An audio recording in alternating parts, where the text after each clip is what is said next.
Hello everyone, my self Shishir Mohta, director of IIT study forum. आज हमारे साथ मौजूद हैं हमारे एक एक्स स्टूडेंट ध्रुव माहेश्वरी, जो कि करंटली एनआईटी इलाहाबाद में कंप्यूटर साइंस ब्रांच से अपनी बीटेक कर रहे हैं। और इन्होंने 2022 में जेई मेन और जेई एडवांस दोनों क्वालिफाई किए हैं। जेई मेन में इनका परसेंटाइल रहा है 99.7 और जेई एडवांस में इनकी रैंक रही है 4800। आज यह जो हैं कुछ जो बच्चे टेंथ के बाद 11th में आते हैं और जेई की प्रिपरेशन करना चाहते हैं, उनके कुछ डाउट्स होते हैं। तो वो डाउट्स जो हैं हम इनसे उन बच्चों के डाउट्स पूछेंगे और ये उनका आंसर करने की कोशिश करेंगे। हाँ ध्रुव, तो मेरा पहला क्वेश्चन ये है कि आपने जेई की प्रिपरेशन करने के बारे में कब सोचा और कब आपने एक्चुअली प्रिपरेशन अपनी स्टार्ट करी? प्रिपरेशन करने के बारे में तो टेंथ के एंड में सोचा था और स्टार्ट हुआ 11th में ही। अच्छा, जब 11th में आप आए तो आपने यस प्रिपरेशन अपनी यस। स्टार्ट करी। ओके ध्रुव, एक बात बताइए, जैसे बच्चे जो 10th से 11th में आते हैं तो आप छोटी सिटी से रहे हैं, सहारनपुर से रहे हैं। सहारनपुर में ही आपने अपनी प्रिपरेशन पूरी कंप्लीट की और क्वालिफाई भी किया। इतना अच्छा परसेंटाइल भी आप जेई मेन में लेकर आए, जेई एडवांस भी आपने क्वालिफाई किया। तो काफ़ी बच्चों का डाउट ये रहता है कि क्या छोटी सिटी में रहकर प्रिपेयर करके क्वालिफाई किया जा सकता है, या हमें किसी बड़ी सिटी में जाना चाहिए, माइग्रेट करना चाहिए और किसी बड़ी सिटी में किसी बड़े कोचिंग में जाकर एडमिशन लेना चाहिए, तभी हम कर सकते हैं। आपको क्या लगता है? ओके, तो फॉर्चुनेटली जब हमने प्रिपरेशन स्टार्ट किया था उस समय तक तो कोविड आ चुका था और everything was there online only. तो इतना कुछ प्रॉब्लम था नहीं तब से लेके। मैंने पर्सनली और किसी ने भी मतलब ऐसा कुछ डिफ़िकल्टी फेस करी नहीं है कि कोई चीज़ यहाँ पे सॉल्व नहीं होगी। यहाँ पे सब टीचर्स भी अवेलेबल रहते हैं। अब गिवन दैट आपका एक रूटीन और सेल्फ डिसिप्लिन बहुत अच्छे से है, तो उसके बाद कहीं से भी प्रिपरेशन करना और एक रैंक अचीव करना कोई बड़ी बात नहीं है। हाँ ध्रुव, आपकी 2 ईयर प्रिपरेशन जर्नी में सबसे अहम पार्ट, सबसे इम्पॉर्टेंट पार्ट क्या रहा जिससे कि आपकी इतनी अच्छी रैंक और इतना अच्छा परसेंटाइल आया? हाँ, सबसे इम्पॉर्टेंट तो मैं रिवीजन को ही कहूँगा। लाइक जितना भी आप पढ़ रहे हो उसको ग्रास्प करना बहुत इम्पॉर्टेंट है। मेरे साथ क्या होता था, 11th में मेरा रिवीजन बहुत वीक ही रहता था, मैं नहीं करता था इतना। तो भूल जाते हैं पुराना पार्ट, उसको रिवाइज करना ही मेरे हिसाब से एक रैंक को शेप करता है। क्लासेस तो सब करते ही हैं, क्लासेस हर कोई कर रहा है, बट उसके साथ साथ रिवीजन जो कर रहा है पुराने पार्ट का अच्छे से, वही that is the winner. That is तो द मतलब चाहे आप एक बार को नया कम पढ़ो, लेकिन जितना पढ़ो उसे इतनी उसको। अच्छे से रिवाइज कर लो कि वो यस आपके यस, दिमाग में परमानेंट रहे। Revision is the point difference. It makes the it difference. Makes the difference. हाँ ध्रुव, एक और पॉइंट जो इनफैक्ट काफ़ी पेरेंट्स का डाउट रहता है, बच्चों का तो रहता ही है, कि अगर हम जेई के लिए प्रिपेयर कर रहे हैं तो हम 11th 12th की प्रिपरेशन के लिए क्या करना चाहिए हमें, जिससे कि हमारे 11th 12th में भी मार्क्स कम ना रहें और हमारी जेई की प्रिपरेशन भी चलती रही। आपके हिसाब से दोनों में क्या चीज़ डिफर करती है, जेई प्रिपरेशन और 11th 12th प्रिपरेशन में क्या डिफरेंस है? मेरे अकॉर्डिंग तो कोई डिफरेंस नहीं है। आई मीन अगर आप जेई के लिए प्रिपेयर कर रहे हो तो बोर्ड्स तो वैसे ही कवर हो जाते हैं, 11th 12th में कुछ एक्स्ट्रा करना ही नहीं होता। एंड में जो पीसीएम है वो यहाँ पे कवर हो जाता है। इनफैक्ट इतना ज़्यादा हो जाता है, वहाँ के बोर्ड्स अपने आप मैनेज हो जाते हैं। बाकी जो दो बचे हुए सब्जेक्ट्स हैं उसके लिए, मतलब मैंने पर्सनली तो एग्ज़ाम से जस्ट पहले जो गैप डेज होते हैं उसमें पढ़ के गया था और like it was more than sufficient. तो if you are preparing for JEE, 11th 12th and CBSE is already covered. बस थोड़ा सा ये है कि वहाँ डिस्क्रिप्टिव क्वेश्चंस आते हैं, तो बच्चों को थोड़ी लिखने की हैबिट होनी चाहिए। अगर आप बिल्कुल ही नहीं लिखोगे तो स्कोर नहीं कर पाओगे। उसके लिए भी मतलब आपको सब कॉन्सेप्ट्स पता है, you know all the logic already. So उससे तो पहले अपने आप ही लिखा जाएगा। बस लिखा जाता है और थोड़ा सा अगर देख लो उससे पहले कि फ्रेम कैसे करना है आंसर को, उतना ही है। और एक एक्स्ट्रा कुछ नहीं एक्स्ट्रा करना है। कुछ नहीं करना, एग्ज़ाम से जस्ट पहले लिखने का देखना रहता है, तो वो तो काफ़ी वो इजी हो सैम्पल जाता है। पेपर्स से बच्चा कर सैम्पल सकता है, पेपर्स ले सकते शुरुआत हैं में। या कोई भी जो जहाँ पे सोल्यूशन पहले से प्रोवाइडेड हो, उसमें से बस लिखने की प्रैक्टिस कैसे करनी है वो देखना रहता है, बाकी सब वो सब कवर्ड अपने आप ही सब होता हो है। जाता है। यस। ध्रुव, आपका 2 ईयर प्रिपरेशन जर्नी में डेली रूटीन क्या रहता था? इसके बारे में थोड़ा सा बताइए कि आप कैसे कोचिंग क्लासेस और सेल्फ स्टडी को कैसे मैनेज करा करते थे आप? मेजर पार्ट तो दिन का कोचिंग में ही जाता था। लाइक 6 आवर्स की क्लासेस होती थी, और उसके बाद वापस आने पर वो सब रिवाइज करना।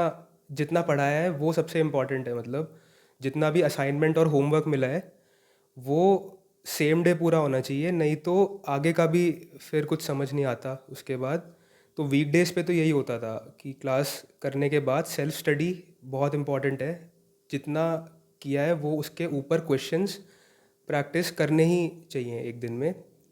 और उसके अलावा वीकेंड्स पे या तो मैं टेस्ट देता था या फिर कोई पुराना टॉपिक रिवाइज करता था। तो ये कंसिस्टेंट रहा आपका पूरे 2 ईयर रूटीन यही रहा? हाँ। अगर मान लीजिए कभी कुछ आपका कभी कुछ छूट गया, या कभी कुछ एक सब्जेक्ट हुआ एक नहीं हो पाया, तो उसको आप वीकेंड्स पे मैनेज करा करते थे फिर? हाँ, अगर कुछ वीकडे पे कहीं पे कुछ मैं मिस कर गया तो मतलब वीकेंड्स पे you will have to put in some extra hours, उसमें तो डालना ही पड़ेगा। नहीं तो अगर वो सब मिस हो गया तो, क्योंकि नेक्स्ट टॉपिक बहुत डिपेंड करता है जेई की प्रिपरेशन में कि इससे पहले क्या हुआ है, तो उसके लिए मैनेज तो करना ही है। अब कहीं या तो वीकेंड पे जहाँ पे भी टाइम मिल रहा है वहाँ पे करना होता है। ध्रुव, थोड़ा सा बुक्स के बारे में और बताइए कि आपने कौन कौन सी बुक्स को रेफ़र किया था, कौन कौन सी बुक्स से स्टडी की थी अपनी जेई प्रिपरेशन के लिए? फिज़िक्स में तो क्लास में जितना पढ़ाते थे उसके ऊपर मैं एच सी वर्मा सॉल्व करता था खुद जाकर। उसको तो मतलब पूरा सॉल्व करना इम्पॉर्टेंट है, अच्छी बुक है। और उसके बाद प्रीवियस ईयर क्वेश्चंस तो रिवीजन के लिए चाहिए ही रहते हैं। उसको चाहे साथ में भी कर सकते हैं, नहीं तो कैसे भी। बट इतना मेरा फिज़िक्स का पोर्शन था। केमिस्ट्री में मैंने पूरा केमिस्ट्री एनसीईआरटी से ही प्रिपेयर किया है, एडवांस तक का भी। उसमें ऑर्गेनिक और इनऑर्गेनिक वाला पार्ट मेनली वो एनसीईआरटी में सब कवर्ड है ऑलरेडी। फिज़िकल केमिस्ट्री में थोड़े से कॉन्सेप्ट्स लगते हैं जो न्यूमेरिकल्स एनसीईआरटी में नहीं दिए रहते, उसके लिए नरेंद्र अवस्थी वाली बुक रेफ़र की थी मैंने। और ऑफ कोर्स इसके बाद प्रीवियस ईयर क्वेश्चंस बहुत इंपॉर्टेंट हैं किसी भी सब्जेक्ट के लिए। और मैथ्स में स्टार्टिंग में आर डी शर्मा सॉल्व करता था मैं। इससे मेंस और जो है स्कूल लेवल प्रिपेयर हो जाता था। उसके बाद उसमें मैंने सेंगेज वाली बुक भी सॉल्व की है उसमें भी। बट ऐसा नहीं कि सब कुछ ही करता था, जो इलिस्ट्रेशन उसमें दिए रहते हैं वो। और उसके बाद एंड एक्सरसाइज में बहुत सेलेक्टेड क्वेश्चंस ही किए थे। उससे एक एडवांस लेवल की प्रिपरेशन हो जाती है, सफिशिएंट है। ध्रुव, जेई मेन और एडवांस की प्रिपरेशन को कैसे बैलेंस किया आपने? पहले मेन क्वालिफाई किया, फिर आपने जब मेन आपका क्वालिफाई हो गया तब आपने एडवांस की प्रिपरेशन करी, या आप साथ साथ लेके चले दोनों को? मैंने तो स्टार्टिंग से एडवांस के लिए ही प्रिपेयर किया था। और मेरे हिसाब से तो लाइक अगर एडवांस के लिए प्रिपेयर कर रहे हो तो मेंस ऑल अपने आप कवर हो जाता है उसमें। ज़्यादा कुछ करना नहीं है। जब मेंस बहुत पास आ जाए तो उस समय थोड़े से टॉपिक्स होते हैं छोटे छोटे जो सिर्फ मेंस पूछता है, एडवांस नहीं पूछता। उस केस में वो वाले टॉपिक्स बहुत टाइम लगता भी नहीं है, इजीली हो जाते हैं। वो करके एडवांस के लिए अप्रोच करना चाहिए।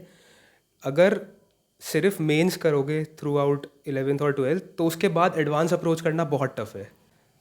तो फिर मेरा सजेशन इसमें यही है कि स्टार्टिंग से एडवांस के लिए प्रिपेयर करना है, उसमें मेंस कवर हो जाएगा। यस। ध्रुव, ऐसा देखा गया है कि इतना रिगरस स्केड्यूल होता है जेई प्रिपरेशन का, तो 2 साल तक जब ये बच्चे इस प्रिपरेशन में लगते हैं और इतना रिगरस स्केड्यूल फॉलो करना पड़ता है, तो वो काफ़ी बच्चे थक जाते हैं, बोर हो जाते हैं, और कई बच्चे तो गिव अप कर देते हैं कि भाई हमारे से नहीं हो रहा। तो आपको किस चीज़ ने पूरे 2 साल तक मोटिवेटेड और एनर्जाइज्ड रखा? Long term goal was IIT only for me. But इसको शॉर्ट टर्म गोल्स में ब्रेक करना बहुत इंपॉर्टेंट है। मैंने भी वही किया था। And after a while I became very competitive for this, कि जो स्कोर मेरा लास्ट टेस्ट में आया था कि उसको इम्प्रूव करना है कैसे भी करके। So every day I use to give myself targets कि इतना करना ही है जिससे कि इम्प्रूवमेंट दिखेगा। नेक्स्ट उसके लिए यूनिट टेस्ट के लिए जो भी मैं करने वाला हूँ. So this use to keep me engaged in the preparation, और कभी बोरिंग हुआ नहीं इससे. क्योंकि आपके सामने टारगेट रहता था हर एक टाइम, टारगेट इसलिए आप होना तो ज़रूरी है ये मतलब था कि उसके भाई लिए. इससे तो बेटर लेके आना है। Yes, तो टारगेट आपके सामने जब था तो फिर आपको कोई बोर्डम या थकान आपको कुछ लगती नहीं। Right right. ध्रुव, मैंने ये देखा है जैसे मैं बच्चों को कोचिंग देता हूँ जेई प्रिपरेशन के लिए, तो मैंने ये देखा है बच्चे टेस्ट को ना बहुत ज़्यादा सीरियसली नहीं लेते। कई बच्चे तो टेस्ट देने बिल्कुल आते ही नहीं हैं। तो आपके हिसाब से टेस्ट की क्या इंपॉर्टेंस होती है, थोड़ा सा बच्चों को ये बताएं। टेस्ट देना किसी भी कॉम्पिटिटिव एग्ज़ाम के लिए बहुत इंपॉर्टेंट है, क्योंकि उससे ही पता लगता है कि कौन से आपके वीक पॉइंट्स हैं जहाँ पे आपको इम्प्रूव करना चाहिए.